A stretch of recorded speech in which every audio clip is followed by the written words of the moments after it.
नमस्कार मित्रों, Gurukul online classes कार्यक्रम के तहत मैं पवन सिंह आप सभी का स्वागत करता हूं।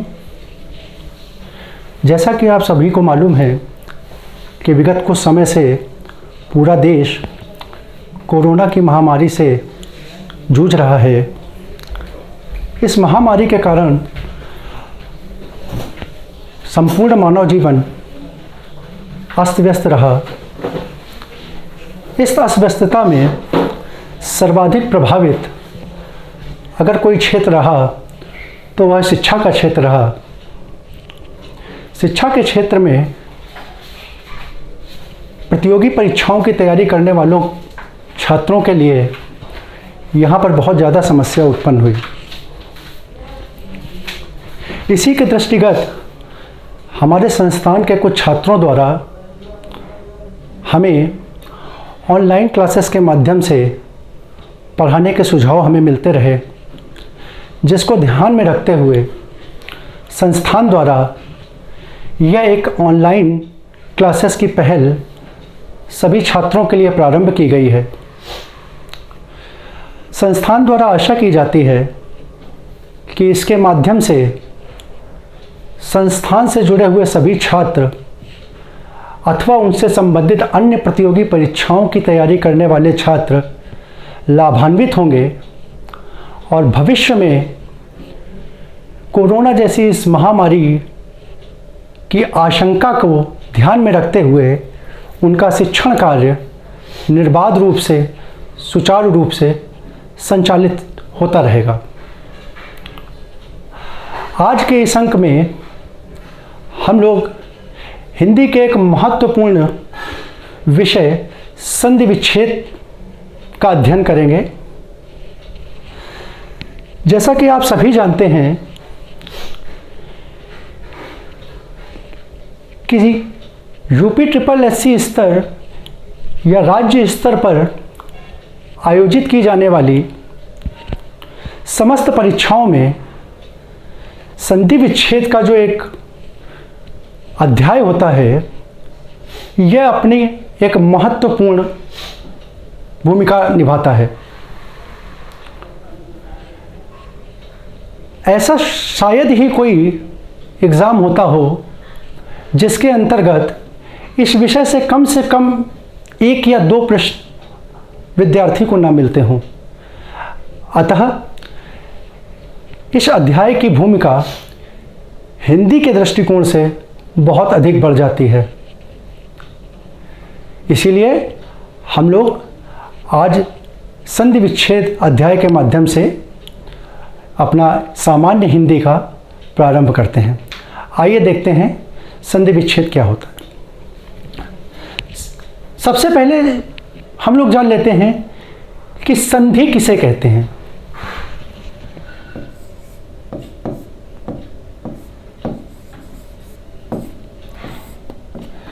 संधि किसे कहते हैं?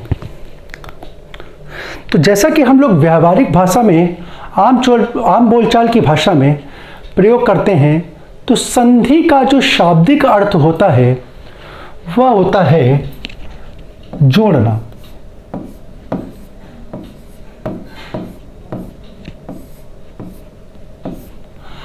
अर्थात संधि का सामान्य अर्थ जोड़ना होता है। जब हम हिंदी के परिप्रेक्ष्य में बात करते हैं तो यहाँ पर 2 वर्णों के जोड़ने को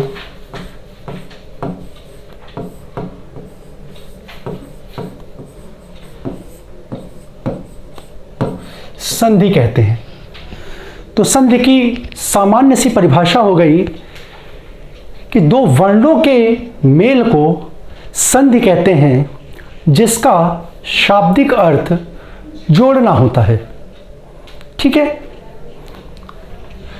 अब आता है इसका, अब कोई चीज अगर जुड़ रही है तो जाहिर सी बात है कि वह अलग भी हो रही होगी। तो संधि का विलोम जो होता है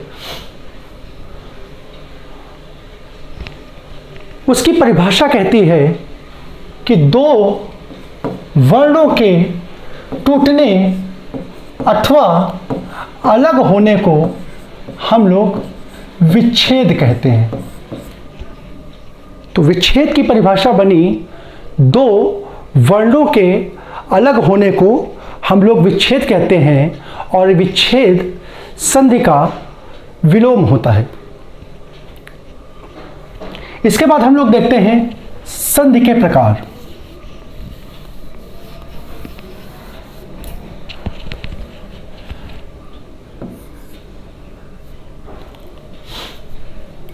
संधि के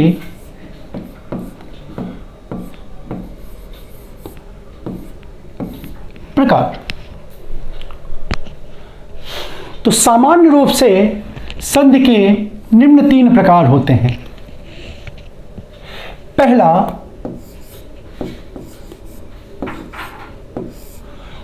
स्वर संधि, दूसरा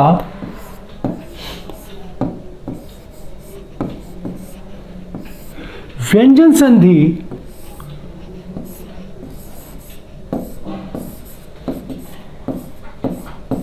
और तीसरा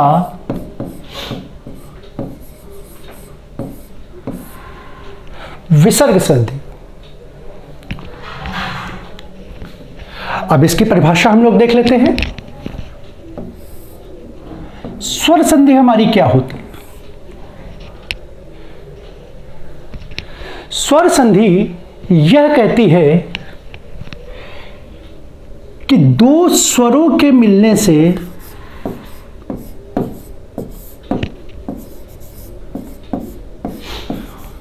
होने वाली संधि स्वर संधि कहलाती है। दो स्वरों के मिलने से होने वाली संधि स्वर संधि कहलाती है। व्यंजन संधि, व्यंजन संधि कहती है कि स्वर अथवा व्यंजन के साथ स्वर अथवा व्यंजन के मिलने को हम लोग व्यंजन संधि बोलते हैं। अब अगर हम इसको देखेंगे तो इन वर्णों के मिलने की हमारे पास कितनी संभावनाएं हैं। तो अगर हम इसे देखेंगे तो यहां पे हमारी 4 संभावनाएं बनती हैं।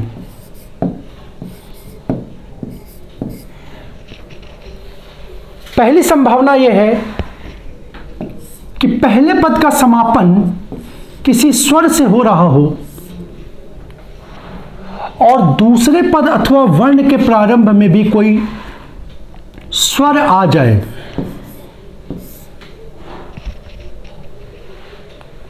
दूसरी संभावना बनती है पहले पद का समापन किसी स्वर से हो रहा हो और दूसरे पद के प्रारंभ में कोई व्यंजन आ जाए। तीसरी संभावना हमारी कहती है पहले पद के समापन पे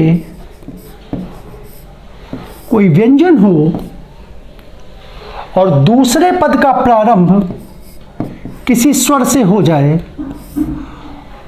और चौथी तथा अंतिम संभावना यह है कि पहले पद के अंत में कोई व्यंजन हो और दूसरे पद के प्रारंभ में भी कोई व्यंजन आ जाए। ये 4 संभावना हमारे सामने उपस्थित होती हैं जब हम किसी स्वर को अथवा व्यंजन को किसी स्वर अथवा व्यंजन के साथ मिलाते हैं। अब यहाँ पे हम लोग देखते हैं कि किसी स्वर के साथ अगर स्वर आता है तो वह संधि हम लोग पूर्व में भी ही पढ़ चुके हैं कि वह संधि हमारी क्या कहलाती है, वह संधि हमारी स्वर संधि कहलाती है। अर्थात दो स्वरों के यानी पहले पद के अंत में भी स्वर हो और दूसरे पद के प्रारंभ में भी स्वर हो, यानी इस प्रकार से निर्मित जो संधि होती है वो हमारी स्वर संधि होती है। ठीक है, तो यहां पे पहली संभावना तो हमारी समाप्त हो जाएगी, क्योंकि पहली संभावना हमारी कह रही है कि दो स्वरों के मिलने से निर्मित जो संधि होती है वह स्वर संधि कहलाती है। तो अब हमारे पास संभावनाएं कौन सी बचती हैं?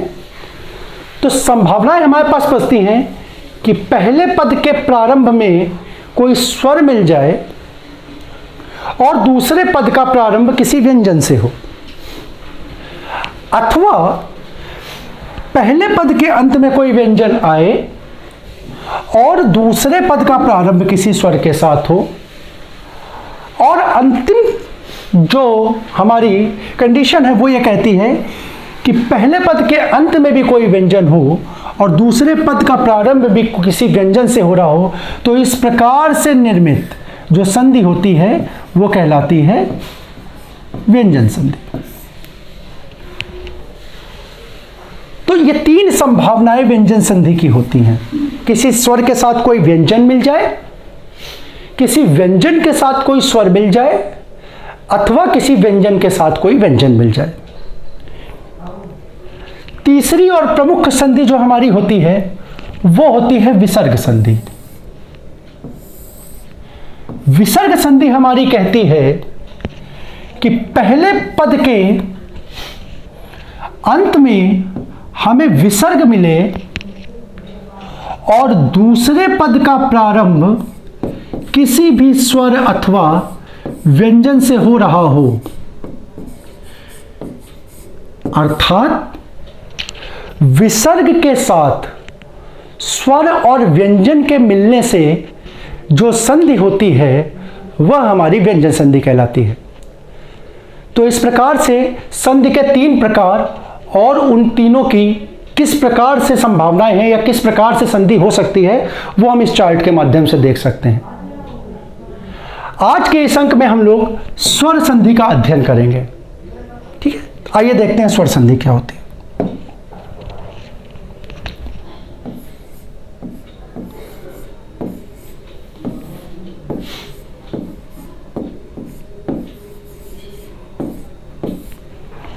स्वर संधि परिभाषा जैसे कि हम लोग पूर्व में जान चुके हैं कि दो स्वरों के मेल से होने वाली संधि स्वर संधि कहलाती है। अब इन स्वरों का विभाजन किस प्रकार से किया गया है उसके आधार पर संधि के प्रकार हैं। तो स्वर संधि के निम्न प्रकार होते हैं। इसका पहला प्रकार है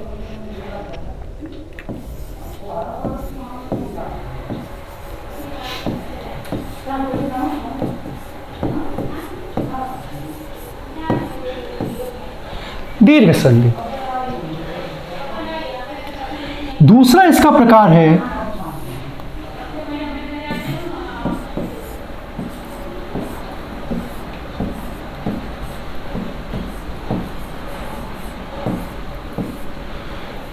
गुण संधि।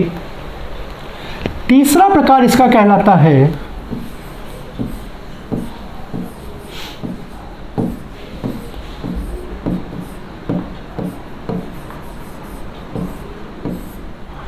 वृद्धि संधि। चौथा प्रकार है इसका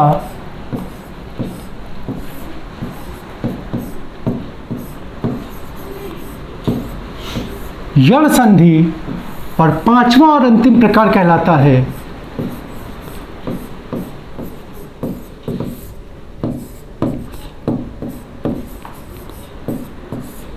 अयाधि संधि। यानी अगर पेपर में आ जाता है कि स्वर संधि कितने प्रकार की होती है तो स्वर संधि के ये निम्न 5 प्रकार होते हैं। पहला दीर्घ संधि, दूसरा गुण संधि, तीसरा वृद्धि संधि, चौथा यण संधि और पांचवा अयाधि संधि। स्वरों के मिलने को इन संधियों के अंतर्गत हम लोग देखेंगे कि कोई स्वर किसी अन्य स्वर से मिल करके किस प्रकार नए स्वरों की उत्पत्ति करता है। सबसे पहले देखते हैं हम लोग दीर्घ संधि।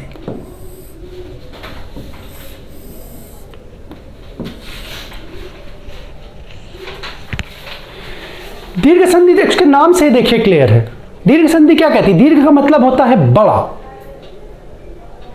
और जब हम लोग हिंदी की वर्णमाला पढ़ते हैं तो हिंदी वर्णमाला में हमें मूल वर्णों की संख्या कितनी बताई गई है?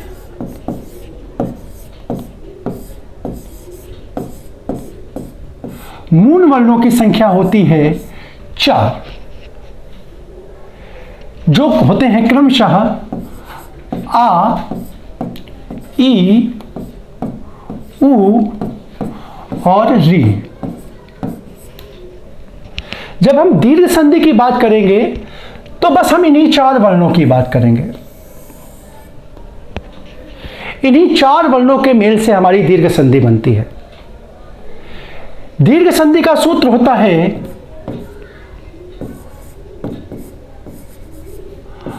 अकः सवर्णे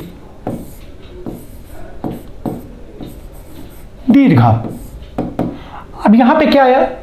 देखिए, ये सूत्र ही इसकी परिभाषा को परिभाषित कर देता है। ये सूत्र क्या कहता है? अकः सवर्णे दीर्घा, यानी अकः सवर्ण। अकः मतलब क्या? हिंदी में ये जो छोटे वर्ण या मूल वर्ण होते हैं, इन्हीं को हम लोग अक वर्ण भी बोलते हैं। इन्हीं को हम लोग अक वर्ण भी बोलते हैं। तो ये संधि हमारी क्या कहती है कि यदि दो अक वर्ण मिल जाएं, और वो अकवर्ण कैसे हों? सवर्णे। सवर्णे का मतलब कि यदि आपको अकवर्ण आ मिल रहा है या आ के साथ बड़ा आ मिल रहा है, ठीक है, यानी पहले पद का समापन छोटे आ अथवा बड़े आ से हो रहा है और दूसरे पद का प्रारंभ भी इसके समान वर्ण यानी इस ही वर्ण से हो, आ अथवा बड़े आ से हो, तो संधि के फलस्वरूप हम लोग इस छोटे आ या बड़े आ को बड़े आ में परिवर्तित कर देते हैं।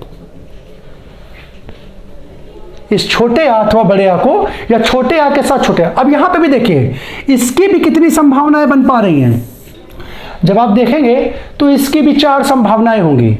वो संभावनाएं क्या हो सकती हैं? इस आ के साथ ये छोटा आ मिल जाए, या फिर इसी आ के साथ ये बड़ा आ मिल जाए। 2 संभावनाएं। और अन्य 2 संभावनाएं होंगी, इस बड़े आ के साथ ये बड़ा आ मिल जाए, छोटा आ मिल जाए, और इस बड़े आ के साथ ये बड़ा आ मिल जाए। तो इन 4 संभावनाओं से, यानी अगर आ के साथ छोटा आ मिले अथवा छोटे आ के साथ बड़ा आ मिले, या फिर बड़े आ के साथ छोटा आ मिले, अन्यथा बड़े आ के साथ बड़ा आ मिले, तो संधि के फलस्वरूप हम बड़े आ में संधि के फलस्वरूप हम उन वर्णों को बड़े आ में परिवर्तित कर देते हैं। ठीक है। इसी प्रकार शेष बचे जो अकवर्ण हैं वो हैं ई, उ और री। तो यहां पे भी यही होगा कि ई के साथ यह बड़ी ई आए और उसका मेल हो छोटी ई अथवा बड़ी ई के साथ, तो संधि के फलस्वरूप हम वर्ण को दीर्घ वर्ण में परिवर्तित कर देंगे, यानी ई अथ को बड़ी ई में परिवर्तित कर देंगे। इसी प्रकार अब आप लोग बताएं, अगर इसके साथ बड़ा ऊ या फिर छोटे ऊ के साथ बड़ा ऊ, तो यह परिवर्तित किस में हो जाएगा? बड़े ऊ। और इस री के साथ अगर री आता है तो ये री हमारा किस में परिवर्तित हो जाएगा? री में। बस इतनी सी संधि हमारी जो है वो दीर्घ संधि है। ठीक है। देखिए, छोटे के साथ छोटा आ रहा तो अभी मिल क्या नाम है? दीर्घ मतलब बड़ा, या बड़ा मतलब दीर्घ, वही है दीर्घ संधि। ठीक है। छोटी ई के साथ छोटी ई मिल रही है तो अभी हमें ई कौन सी मिल रही है? बड़ी ई। ऊ हमें कौन सा मिल रहा है? बड़ा हो। तो ये संधि इस प्रकार से निर्मित संधि हमारी कौन सी होगी? दीर्घ संधि। अब इसको हम कुछ उदाहरण के माध्यम से देखते हैं। जैसे बहुचर्चित इसका उदाहरण है विद्याधन आलय।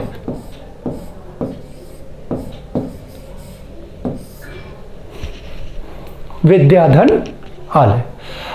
अब इसमें देखिए पहले पद अथवा शब्द का जो समापन या अंतिम वर्ण है वो वर्ण कौन सा है? बड़ा।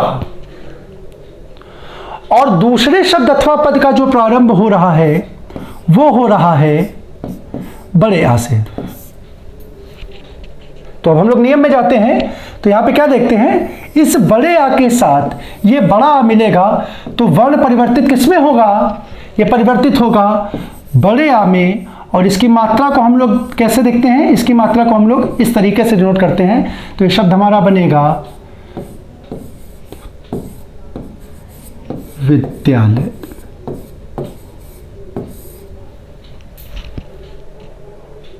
ठीक है। अन्य एग्जाम्पल इसका देखते हैं। जैसे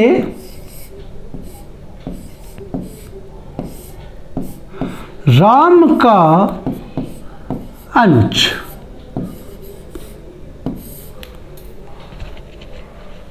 ठीक है। अब ये एग्जाम्पल क्या कह रहा है? यहां पे हमारा अंतिम वर्ण जो है वो क्या है?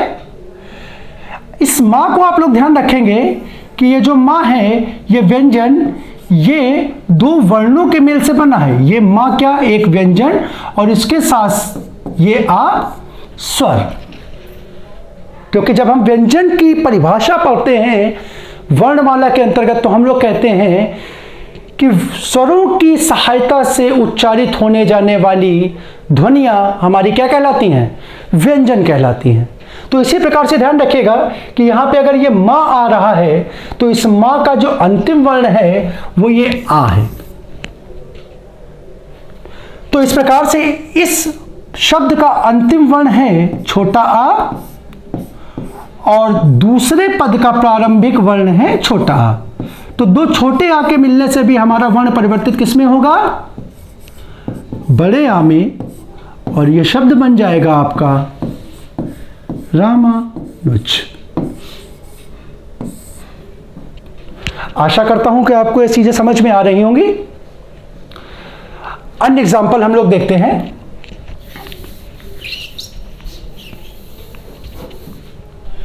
जैसे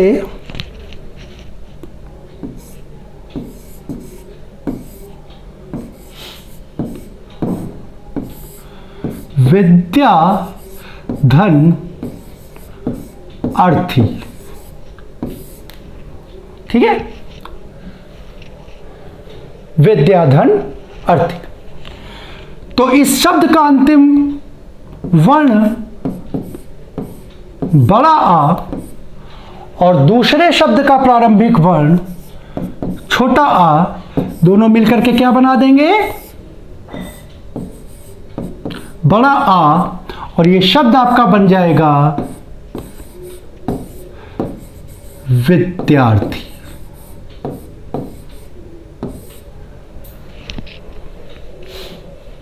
तो इस प्रकार से मैं उम्मीद करता हूं कि आ से संबंधित अन्य उदाहरण आप प्रैक्टिस सेट के माध्यम से, बुक के माध्यम से घर में प्रैक्टिस करेंगे। इसके कुछ अन्य एग्जाम्पल हम लोग देख लेते हैं। जैसे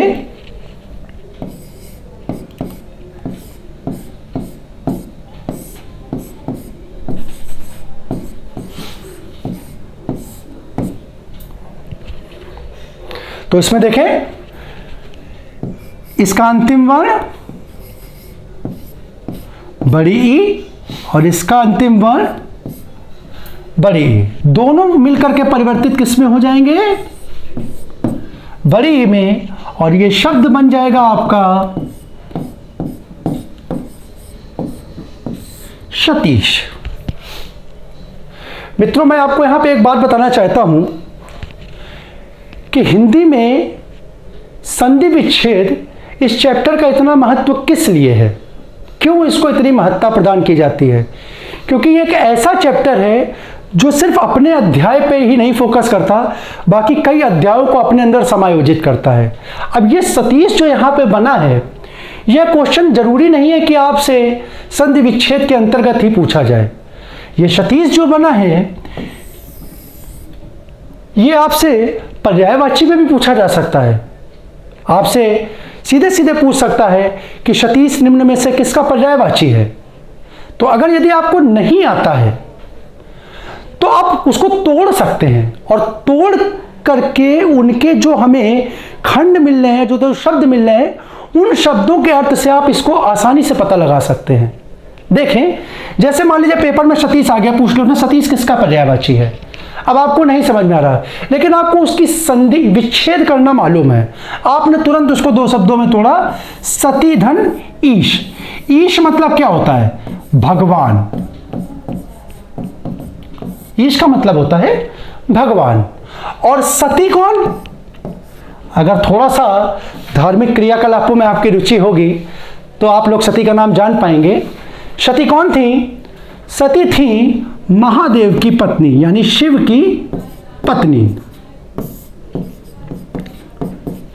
ठीक है, तो सती का जो ईश है, ईश का मतलब भगवान, यानी अगर उनके पत्नी है ये, तो उनके पति, और हिंदू मान्यता में पति को ईश्वर की या भगवान की उपमा दी जाती है। तो इस प्रकार से सती का ईश जो होगा वो कौन होगा? सतीश पर्यायवाची हो जाएगा आपका महादेव अथवा शिव का।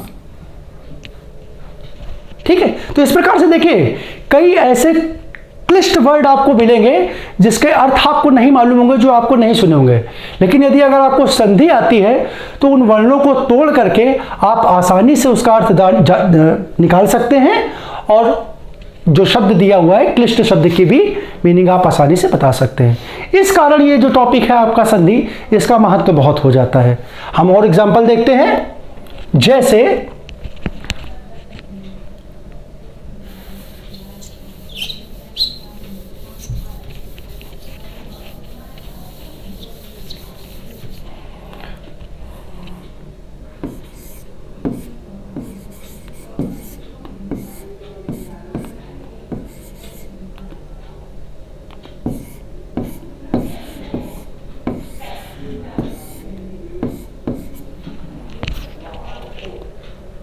ठीक है, लघु धन उर्मी, यहां पे छोटा ऊ उसके साथ मिला बड़ा ऊ, अंततः ये परिवर्तित किस में हो जाएगा?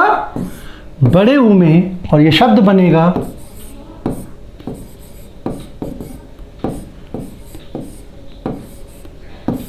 लघु उर्मी। ठीक है, अब यहां से देखिए, अब मान लीजिए ये क्वेश्चन आपसे पर्यायवाची में पूछ दिया गया कि लघु उर्मी किसका पर्यायवाची होता है, या आपसे ये वाक्यांश में भी पूछ सकता है। तो आप लघु उर्मी नहीं समझ पा रहे, आपको नहीं समझ में आ रहा कि लघु उर्मी का क्या अर्थ है, लेकिन आप उसका विच्छेद कर पा रहे हैं, और आप उसका विच्छेद करके दो शब्द बना पा रहे हैं। आपको एक शब्द मिल रहा है लघु, दूसरा शब्द मिल रहा है उर्मी। तो जब हमें दो शब्द मिल गए तो यहां से आपको एक चीज तो पता चल गई कि लघु का मतलब होता है छोटा, और उर्मी पर्यायवाची होता है तरंग का अथवा लहर का। ये दोनों देखिए, ये दोनों छोटे शब्द थे जिसके बारे में हम लोग जानते हैं। अपने दैनिक जीवन में हम लोग लाखों बार लघु शब्द का प्रयोग करते हैं, तो वो हमसे यूज टू वर्ड है, हम उसके बारे में जानते हैं। तो लघु का अर्थ हुआ छोटा, उर्मी का अर्थ हुआ लहर। अब देखिए यहां से आपको अर्थ मिल गया, यानी लहर कहां उठेगी? नदी में या सागर में या समुद्र में। तो नदी, सागर, समुद्र में जो उठने वाली छोटी लहर होती है उसी को हम लोग बोलते हैं लघु उर्मी। अब अगर वाक्यांश में आपसे अगर ये पूछ दिया जाता है कि सागर में उठने वाली छोटी लहरों को क्या कहते हैं, तो क्या आप नहीं बता सकते? उसका आंसर हो जाएगा लघु उर्मी। ठीक है, इसी तरह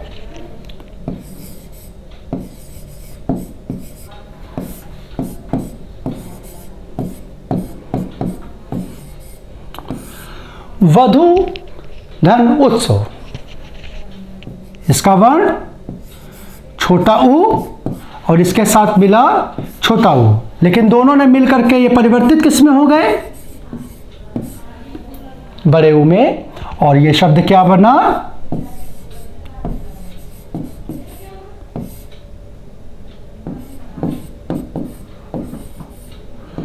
वधूत्सव। ठीक है, कुछ एग्जाम्पल इसके देखते हैं हम लोग।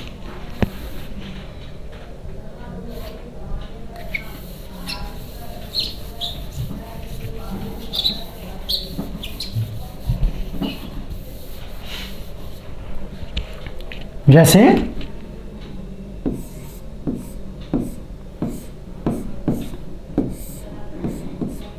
मात्र और ऋण।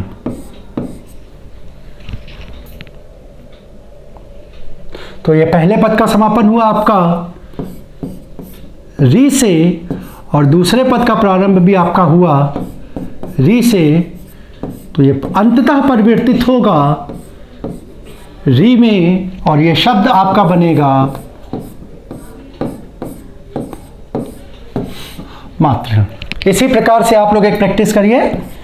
एक शब्द है, ये शब्द मैंने लिखा है, आप लोग क्या करेंगे, आप लोग इसका विच्छेद करेंगे। ठीक है,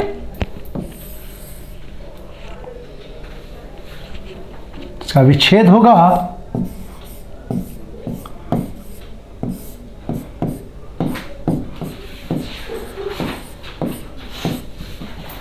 पितृ प्लस ऋण, पितृण।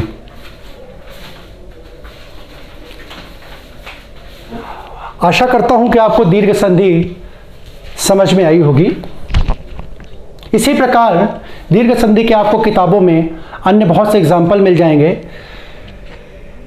इस चैप्टर के समाप्त होने के बाद मैं उम्मीद करूंगा कि एक प्रैक्टिस सीट के माध्यम से आपको संधि के कुछ एग्जाम्पल करवा करके आप लोगों को उसके जो डाउट्स हो वो दूर करने का प्रयास करूंगा।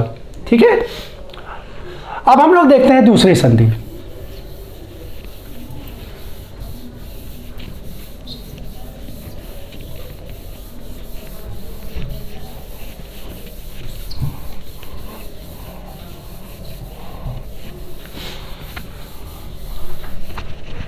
दूसरी संधि है हमारी गुण संधि। फिर से हम लोग देखते हैं कि हमारे मूल स्वर क्या थे, छोटा आ, ई, ऊ और री। जब दीर्घ स्वर की बात हम लोग कर रहे थे या दीर्घ स्वर संधि की बात कर रहे थे, तो हमें आ के साथ क्या मिल रहा था, आ। ई के साथ क्या मिल रही थी, ई। ऊ के साथ मिल रहा था ऊ, और री के साथ मिल रहा था री। ठीक है, इस प्रकार हमारी जो संधि बन रही थी, वो संधि हमारी कौन सी बन रही थी, वो संधि हमारी बन रही थी दीर्घ स्वर संधि।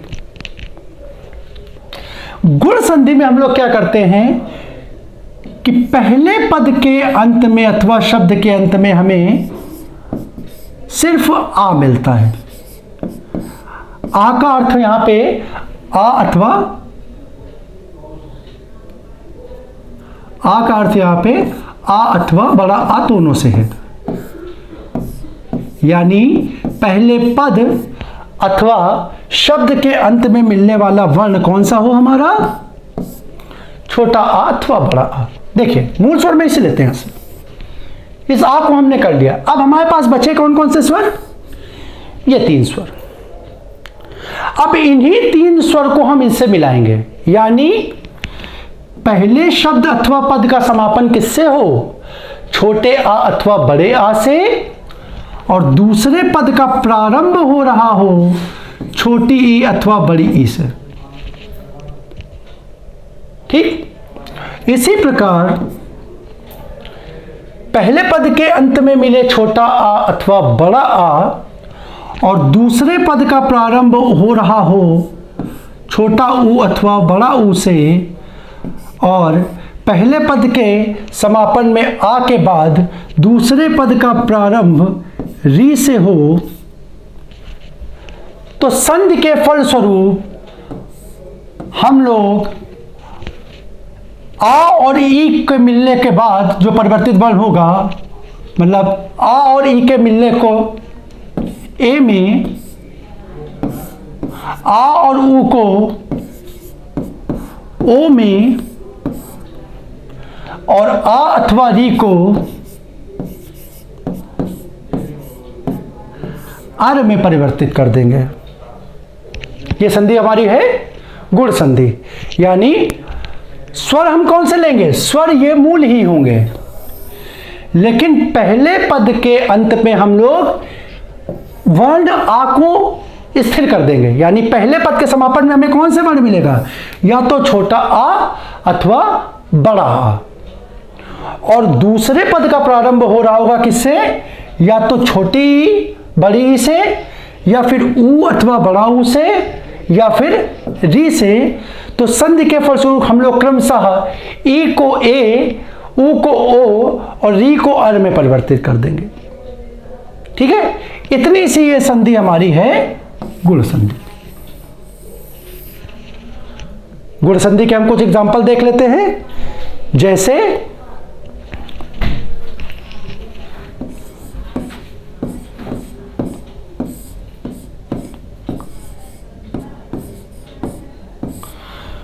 महाधन इंद्र।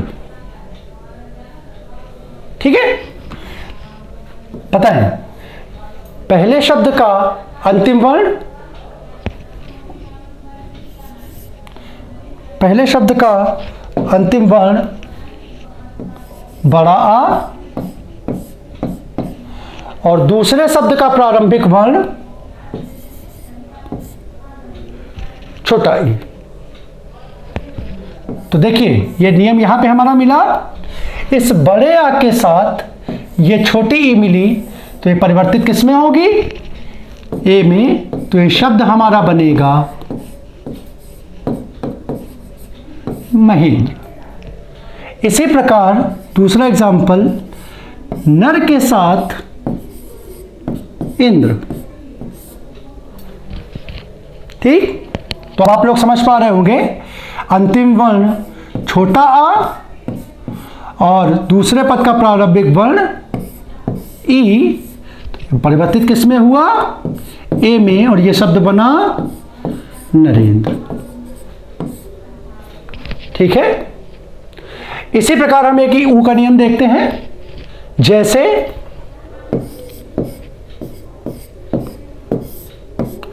महाधन उत्सव। ठीक है, तो देखिए अंतिम वर्ण बड़ा आ, प्रारंभिक वर्ण छोटा ऊ, बड़ा आ के साथ छोटा ऊ, ये परिवर्तित किस में होगा? ओ में। और हमारा शब्द बनेगा महोत्सव।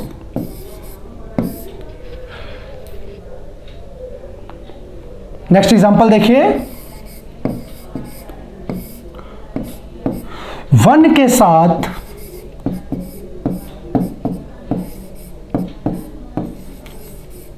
औषधि।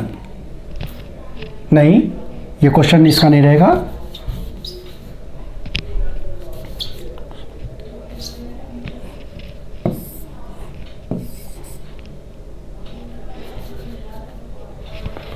हम लोग ले सकते हैं इसका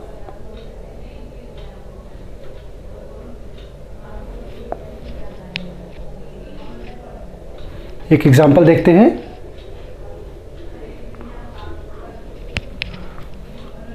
हाँ, महाधन उर्मी। अभी हमने देखा था महाधन उर्मी।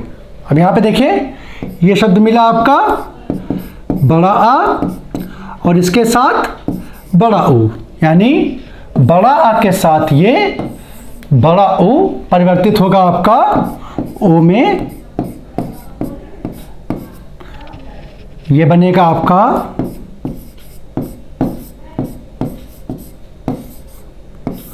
महोर।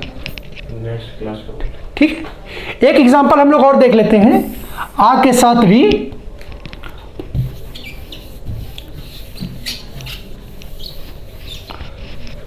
जैसे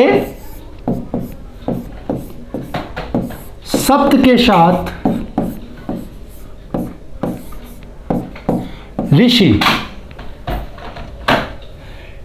देखें यहां पे अंतिम वर्ण छोटा आ और इसके साथ मिल रहा है हमें री। ठीक है, तो आ के साथ री जब मिलता है तो क्या बनता है? अर। तो ये शब्द हमारा बन जाएगा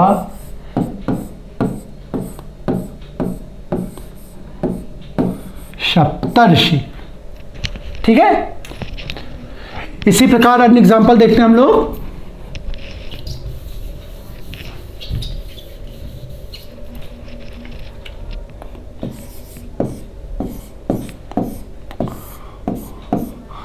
महाधन ऋषि। देखें यहां पे आया आपका बड़ा आ और इसके साथ मिला री, ये परिवर्तित हुआ आपका अर में और ये शब्द बना आपका महर्षि। ठीक है, इसी प्रकार इसका एक एग्जाम्पल होगा। इसका अन्य एग्जाम्पल देखते हैं हम लोग।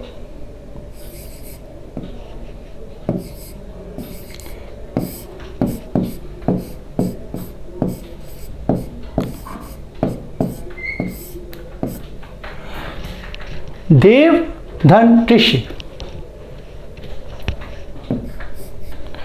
पहले पद का अंतिम वर्ण छोटा आ और दूसरे पद का प्रारंभिक वर्ण री, ये परिवर्तित होगा आपका अर में और ये शब्द बनेगा आपका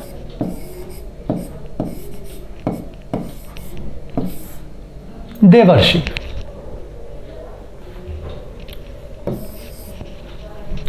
तो इस प्रकार से हमारी गुण संधि का जो टॉपिक है वो कंप्लीट हुआ।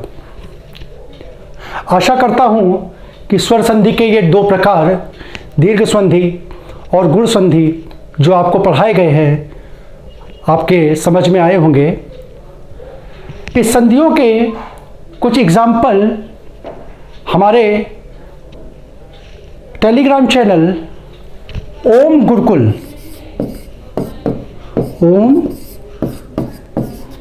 गुरुकुल पर आप सभी को उपलब्ध हो जाएंगे।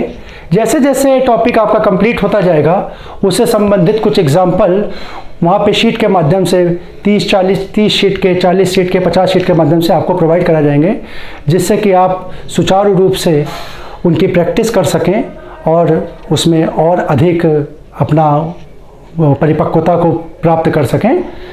इसी के साथ हम आज के वीडियो को यहाँ समाप्त करते हैं। आगे के अंक में हम मिलेंगे स्वर संधि के अन्य प्रकारों के साथ। तब तक के लिए जय हिंद, जय भारत।